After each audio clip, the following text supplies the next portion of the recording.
नेहा श्रीवास्तव और आप देख रहे हैं हमारा खास कार्यक्रम खास मुलाकात।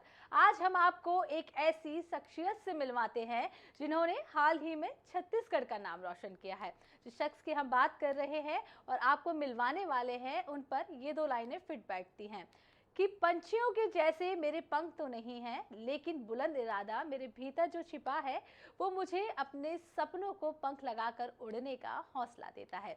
जी हाँ, हम बात कर रहे हैं विजनरी ग्लोबल मिसेस इंडिया 2022 की फर्स्ट रनर अप अर्चना वर्मा की, जो एक माँ है, एक बिजनेस वुमन है और बखूबी अपने परिवार को संभालते हुए अपने सपनों को उड़ान दे रही हैं। अर्चना जी, आपका बहुत बहुत स्वागत है हमारे खास कार्यक्रम खास मुलाकात में। आपका बहुत बहुत स्वागत है।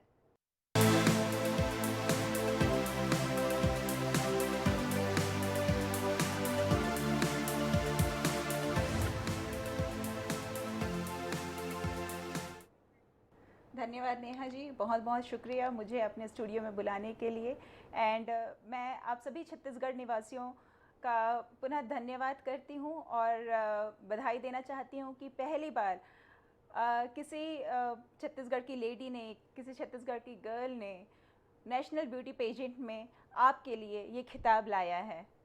अर्चना, आपसे बात करेंगे उससे पहले आपकी सफलता का एक छोटी सी झलक देख लेते हैं। दिल्ली में एक बार फिर से छत्तीसगढ़ का कद ऊंचा हो गया है। बीते दिनों आयोजित विजनरी ग्लोबल मिसेस इंडिया प्रतियोगिता में रायपुर की अर्चना वर्मा ने फर्स्ट रनर अप का खिताब अपने नाम किया है। देश भर से आए प्रतिभागियों के बीच अर्चना को अपने बेहतर प्रदर्शन के बलबूते ये जीत हासिल करने में सफलता मिली है। इस कंपटीशन के ग्रैंड फिनाले में बॉलीवुड एक्टर कुणाल कपूर समेत कई और सेलिब्रिटीज भी मौजूद रहे। इस कंपटीशन में अर्चना ने मिसेस छत्तीसगढ़ और टेक जीवा का टाइटल भी अपने नाम किया है। छत्तीसगढ़ के इतिहास में अर्चना पहली ऐसी मॉडल हैं जिसने इस कंपटीशन में फर्स्ट रनर अप का खिताब जीता है। इससे पहले भी अर्चना ने कई और प्रतियोगिताओं में छत्तीसगढ़ का नाम रोशन किया है। Bureau report NH24/7।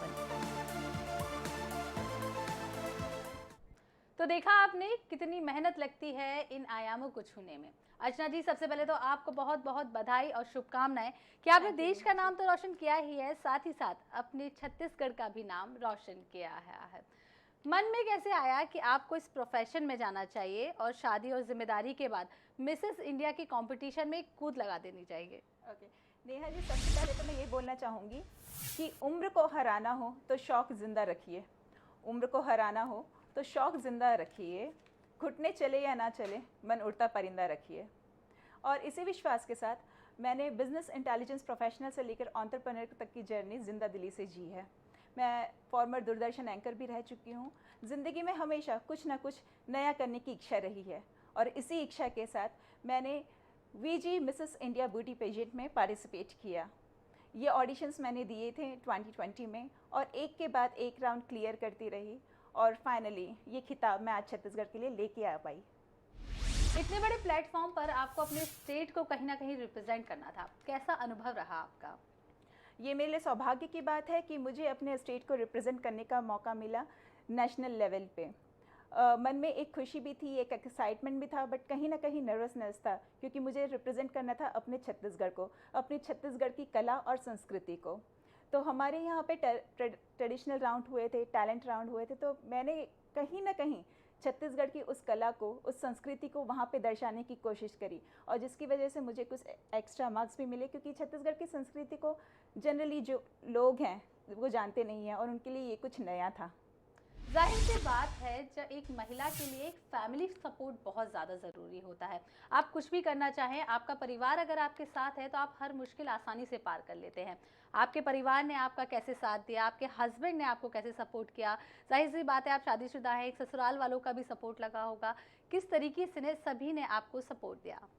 जी नेहा जी, ये बहुत ही अच्छा क्वेश्चन किया है आपने कि परिवार वालों का कैसा सपोर्ट रहा। तो मैं आपको बताना चाहती हूँ कि शुरू से ही मेरा परिवार का पूर्ण सपोर्ट रहा है। जैसे कि मैंने बताया कि मैं IT प्रोफेशनल हूँ और IT प्रोफेशनल होने के साथ साथ एंटरप्रेन्योर होने के साथ साथ मैं गृहिणी भी हूँ।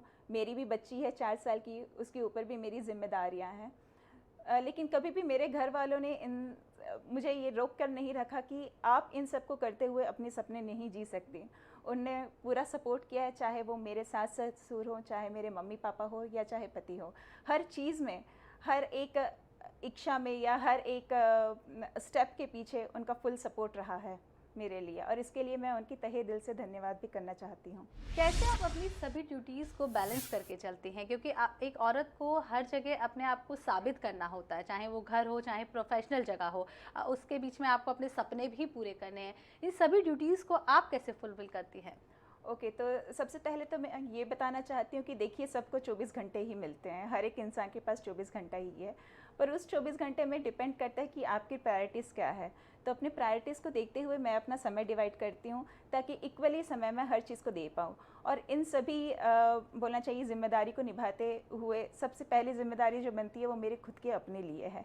तो सुबह उठते ही मैं सबसे पहले अपने लिए कुछ टाइम निकालती हूँ, मेडिटेशन करती हूँ, जॉगिंग करती हूँ, स्किपिंग करती हूँ, एक्सरसाइज करती हूँ, और इसके बाद फिर मेरी दिनचर्या की शुरुआत होती है, जहाँ पे मैं अपनी बेटी की भी देखभाल करती हूँ, अपने पति की भी देखभाल करती हूँ, और फिर अपना आईटी जॉब भी निभाती हूँ। बात कंपटीशन की कर लेते हैं। कौन कौन से राउंड थे और किन किन चुनौतियों का आपको वहाँ पर सामना करना पड़ा? देश के कई हिस्सों से आपके सामने कंपटीशन था, आपने सबको किस तरीके से पार किया, किन किन चुनौतियों को सामना किया? ओके, तो मैं शुरुआत करती हूँ ऑडिशन से। मेरे ऑडिशंस 2020 में हुए थे, और देश से करीब 1000 से भी ज़्यादा लोगों ने ऑडिशंस दिया था, जिसमें ऑडिशंस के बाद 20 फाइनलिस्ट चुने गए थे पूरे इंडिया से। आउट ऑफ 20 फाइनलिस्ट हमें बुलाया गया था दिल्ली में, 5 दिन का ट्रेनिंग सेशंस रखा गया था हमारे लिए, बहुत ही अच्छे से ग्रूमिंग कराई गई हमारी। देश के नामी जो कोरियोग्राफर हैं, जो ग्रूमर्स हैं, ये सारे लोग आए थे हमारी ट्रेनिंग के लिए। और कंपटीशन की बात करें तो अलग अलग राउंड्स हुए हैं इसमें। जैसे कि सबसे पहला जो राउंड था वो था हमारा टैलेंट राउंड, जिसमें हमें अपना टैलेंट शोकेस करना था। तो मैंने वहाँ पे एक नृत्य प्रस्तुत किया।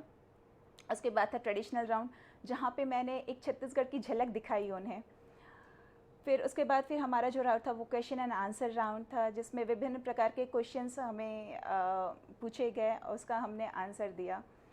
तो ऐसे अलग अलग राउंड्स रखे गए थे, and based on all the rounds फिर फाइनलिस्ट का चयन किया गया।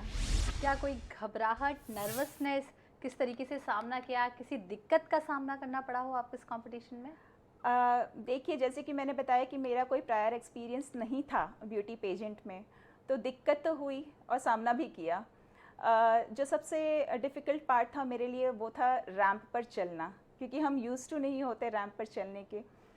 तो सबसे डिफ़िकल्ट पार्ट मेरे लिए वो रहा। बट कहते हैं ना कि जिस चीज़ को आप चैलेंज समझते हैं, बस उस चीज़ को अपना लीजिए, उसे प्यार करिए, चीज़ें आसान हो जाती है। तो बस मैंने भी वही कहा, चैलेंज था मेरे लिए, लेकिन मैंने उसे एक्सेप्ट किया और मैंने उसे फेस किया, एंड फाइनली मैं एज अ फाइनलिस्ट चुनी गई। जी, इसके लिए तो आपको पहले ही हम ढेर सारी बधाई दे चुके हैं। अब आपके प्रोफेशन की कर लेते हैं। आप जिम रन करते हैं। महिलाएं आज भी कहीं ना कहीं अपनी जिम्मेदारियों के कारण अपने ऊपर ध्यान नहीं दे पाती है, खुद की फिटनेस पर ध्यान नहीं दे पाती है। क्या लगता है आपको, किस तरीके से महिलाओं को अपने लिए समय निकालना चाहिए और अपनी फिटनेस पर ध्यान देना चाहिए?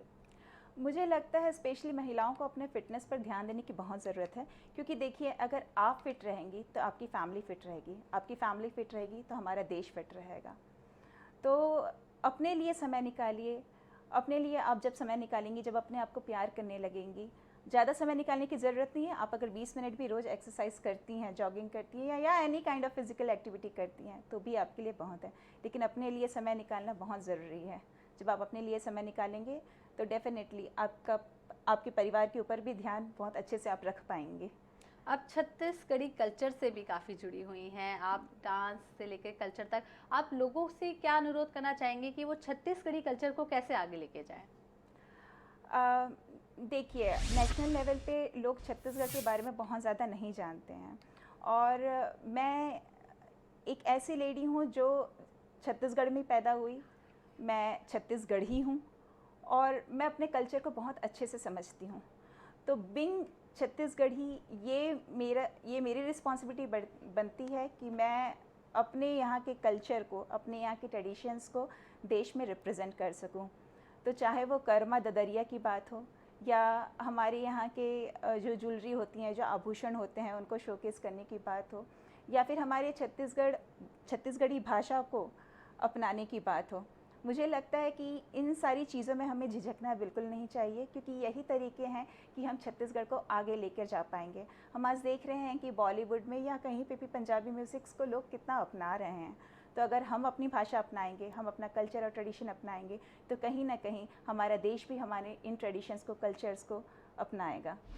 चलिए अर्चना जी, अब थोड़ी सी आगे की प्लानिंग के बारे में बात कर लें। आगे की प्लानिंग क्या है? ओके, तो मैं ये बता दूं कि ये जो ब्यूटी पेजेंट में मैंने पार्टिसिपेट किया था, यहाँ से मुझे काफ़ी अच्छी लर्निंग एक्सपीरियंस मिली है और बहुत अच्छा एक कॉन्फिडेंस भी मेरा बूस्ट हुआ है। तो मैं चाहती हूँ कि मेरे जैसे और भी छत्तीसगढ़ की महिलाएं आगे जाएं और अपना नाम रोशन करें। मैं ये नहीं कहती कि आप ब्यूटी पेजेंट में ही पार्टिसिपेट करें, लेकिन आप जिस भी फील्ड में हैं उस फील्ड में आगे बढ़ें और चैलेंज फेस करें, क्योंकि देखिए life is all about trying new things, making mistakes and learning out of it. तो आप आगे बढ़ें, चीज़ों को एक्सेप्ट करें, गलतियों को एक्सेप्ट करें, मिस्टेक्स करें, लेकिन ज़रूर सीखें इन सारी चीज़ों से और ऐसे ही आगे बढ़ के अपने क्षेत्र में छत्तीसगढ़ का नाम रोशन करें। इस क्षेत्र में खास करके हम ब्यूटी पेजेंट की बात करें तो आप कहाँ देखती हैं छत्तीसगढ़ी महिलाएं कहीं पीछे रह जा रही हैं, या आप उन्हें किस तरीके से प्रोत्साहित करना चाहेंगे कि वो आगे जाकर इस तरीके की कंपटीशन में पार्टिसिपेट करें, भाग लें और फिर देश का नाम जैसे आपने रोशन किया है वैसे छत्तीसगढ़ का नाम रोशन करें? जी हाँ, मैं आगे जाके मैं प्लान कर रही हूँ कि क्यों ना जो एक्सपीरियंस मैंने गेन किया है, इस एक्सपीरियंस के थ्रू मैं और भी छत्तीसगढ़ की गर्ल्स और छत्तीसगढ़ की लेडीज़ को मैं ग्रूम करूँ, उनको चीज़ें सिखाऊँ, उनको गर्ल से ग्रूम करके मैं उन्हें प्रिंसेस बनाऊं और उन्हें ऐसे ही आगे जाने का कॉन्फिडेंस दूं। खास बात है, जब आप आई होंगी तो आपका परिवार बेहद खुश होगा। किस तरीके का रिस्पांस मिला आपके हस्बैंड के साथ, आपकी फैमिली के साथ? एक बड़ा कदम आपने जीता है, सबका कैसा सपोर्ट देना अलग बात है, जब आप कुछ जीत कर आते हैं तो आपका परिवार जिस तरीके से स्वागत करता है, तो वो रिस्पॉन्स कैसा था और आप कैसा फील कर रही थी उस समय? ओके, तो जब तक मेरी क्राउनिंग हुई, मैं सबसे पहले तो ये बता दूं कि मैं जब दिल्ली गई थी तो मैं अकेले गई थी, क्योंकि उस टाइम इतना ज़्यादा कॉन्फिडेंस नहीं था कि मैं वहाँ पे कुछ करके आ जाऊँगी। दिल में उम्मीद तो सबको रहती है, एक आस ज़रूर सबकी रहती है कि हम जीत के आएंगे। चलिए अब आपकी पर्सनल लाइफ में थोड़ा सा कूद जाते हैं और जानने की कोशिश करते हैं कि आपकी स्कूलिंग कहाँ से हुई, आपकी एजुकेशन क्या थी, आपने कॉलेजिंग कहाँ से की है, और क्या आपकी कोई लव लाइफ है, आपकी शादी कैसे हुई? थोड़ा सा इंटरेस्टिंग बनाते हैं इस डिबेट को और बताइए। ओके, ठीक है। तो मैं सबसे पहले तो ये बताना चाहती हूँ कि जो मेरे पापा जी हैं वो वन विभाग में हैं। तो वन विभाग में रहने के कारण उनकी 2-2 साल में ट्रांसफ़र हुआ करता था, जिसकी वजह से मैंने मतलब पहली से लेकर 12वीं तक की पढ़ाई 6 अलग-अलग स्कूलों में की है और 6 अलग-अलग जगह पे मैं रही हूँ। और इसका भी मुझे बहुत अच्छा फ़ायदा हुआ कि जब आप अलग-अलग जगह रहते हैं तो अलग-अलग तरीके के लोगों से मिलते हैं, तो उससे बहुत अच्छी लर्निंग आपको मिल जाती है। तो मेरा जो ग्रेजुएशन हुआ वो रायपुर के दिशा कॉलेज से हुआ। उसके बाद मैंने सिम्बायोसिस से MBA किया है। MBA करते करते ही मेरा सिम्बायोसिस से प्लेसमेंट हो गया था एक MNC में, जहाँ पे मैं अभी भी पदस्थ हूँ as a business intelligence professional. और 2014 में मेरी शादी हुई भीष्म कश्यप के साथ में, जो खुद भी IT प्रोफेशनल हैं। एंड हम दोनों इतने क्रेज़ी हैं लाइफ को लेके कि शादी के महज 2-3 महीने बाद ही हमने बिज़नेस प्लान्स बनाने चालू कर दिए थे। और शादी के 1 साल बाद ही हमने अपना खुद का फ़िटनेस सेंटर, एक ऑर्गेनाइजेशन स्टार्ट कर लिया, जो कि अभी मैं सक्सेसफुली रन भी कर रही हूँ। तो ये हैं कुछ मेरी पर्सनल लाइफ से जुड़ी चीज़ें। एक माँ बनने वाला पहलू आपको कितना पसंद है? आपकी एक छोटी सी बेटी है, मेरी छोटी सी बेटी वो भी बड़ी खुश रहती होगी आपको देख के, उसे कैसा लगता है जब उससे देखा कि उसकी माँ इतना बड़ा अवार्ड जीत कर आई है? ओके, तो मेरी बेटी मीरा वो 4 साल की है और जब मैं ये ब्यूटी पेजेंट के लिए गई तब तो उसे पता भी नहीं था कि मैं कहाँ पे जा रही हूँ, क्योंकि ये पहली बार था जब मैं उसे छोड़ रही थी। लेकिन जब मैं जीत के आई, जब उसके पापा ने उसे बताया कि आपकी मम्मा Mrs India first runner up बनी है, तो उसके बाद मेरी बेटी बोलती ये तो मुझे पता ही था, मैं तो मिस इंडिया हूँ बचपन से। अब तो उसकी मम्मी सेलिब्रिटी हो गई है। सेलिब्रिटी बनने की राह में आपने कुछ अड़चनों का सामना किया? अड़चनें तो देखिए हर पल हर कदम आपको मिलती रहेंगी। बहुत सारी अड़चनें होती हैं। पहले तो अपने आप को अपना कॉन्फिडेंस बूस्ट करना, क्योंकि बीइंग गृहिणी उतना कॉन्फिडेंस नहीं रहता हर किसी को, हम अपने रोज़मर्रा की ज़िंदगी में फंसे होते हैं। तो पहले तो ये सोच पाना कि हमें क्या करना है एंड देन अपने आप को उस लेवल तक ले जाना, ये अपने आप में ही बहुत बड़ी बात होती है। दूसरी चीज़, आपको सोसाइटी के चैलेंजेस फेस करने पड़ते हैं, क्योंकि हर कोई ओपन नहीं रहता ऐसे पेजेंट्स, ब्यूटी पेजेंट्स में जाने के लिए, तो वो चैलेंजेस अलग होती हैं। लेकिन मैं इसमें खुशनसीब थी कि मुझे अपना परिवार का सपोर्ट भी इसमें मिला था। देन जब आप बाहर निकलती हैं, अपने स्टेट से बाहर निकलती है, तो नए लोग मिलते हैं, आपको नए लोगों से मिलना होता है, नेटवर्किंग अच्छा क्रिएट करना होता है। तो ये सारे चैलेंजेस तो ऑल टाइम हमेशा आपके साथ रहते हैं, but it all depends on you कि आप इन चैलेंजेस को कैसे फेस कर रहे हैं। अब तो एक आप आइकन बन गई हैं, आप अपने हमारे दर्शकों को क्या मैसेज देना चाहेंगी, उन महिलाओं को क्या मैसेज देना चाहेंगी जो अपने सपने पूरा करने से कहीं ना कहीं अभी भी कतराती हैं? देखिए, मैं बस ये कहना चाहूँगी कि मैं भी एक गृहिणी हूँ, मैं भी अपने कामकाज के साथ अपने परिवार की देख रेख करती हूँ, पर कहीं ना कहीं मेरे भी सपने थे, मेरे भी सपने हैं जो मैं आगे जाके पूरा करना चाहूँगी। तो अपने कामकाज को या अपने रोज़मर्रा की ज़िंदगी को अपने सपनों के बीच में ना आने दीजिए। आपका मन उड़ता परिंदा है, बस अपने सपनों के पीछे भागिए, उनको जीवंत रखने की कोशिश करिए और सोचिए और कोशिश करिए कि आप उन सपनों को जी पाएँ। वाकई में महिलाओं को अपनी जिम्मेदारी निभाने के साथ साथ अपने सपनों को उड़ान जरूर देनी चाहिए। अर्चना जी, आपका बहुत बहुत धन्यवाद, हमारे स्टूडियो में आई और हमसे इतनी सारी बातचीत की, हमारे दर्शकों को इतने प्यारे प्यारे संदेश दिए। Thank you Neha, thank you so much. और मैं धन्यवाद करना चाहूँगी INH न्यूज़ का कि मुझे यहाँ पे बुलाया। धन्यवाद। आपसे फिर मुलाकात होगी खास मुलाकात के अगले कार्यक्रम में किसी नई शख्सियत के साथ। फिलहाल मुझे दीजिए इजाजत, नमस्कार।